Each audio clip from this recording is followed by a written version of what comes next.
An arrest warrant for Regla Sue Becquer describes the torture at least one patient staying in her Arlington boarding home allegedly endured. Court documents say that woman, immobilized by cerebral palsy, cut her own wrists, desperate for someone to take her to the hospital. She told police she slept on a mattress on the floor, covered in her own waste.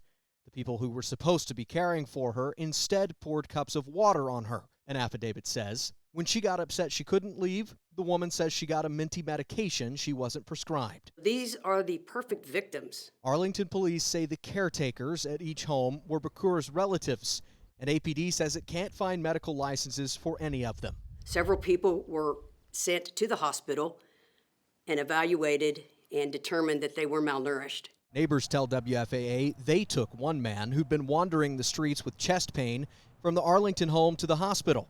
And a man staying at this home in Mansfield twice laid down in the street until neighbors called 911 for his chest pains, they said. Police say in cases like this, homes operators often move victims from location to location to stay off the radar. Once they were in the home, they would isolate the individual from their family members. So if family did have concerns and they did express those, they would not be listened to. A judge increased Sue Becquer's bond from $10,000 to $750,000, partly because she takes frequent trips to Cuba, court documents show. She faces up to 20 years in prison for this felony charge, but Arlington police say they expect to charge Becquer with more crimes and could make other arrests too.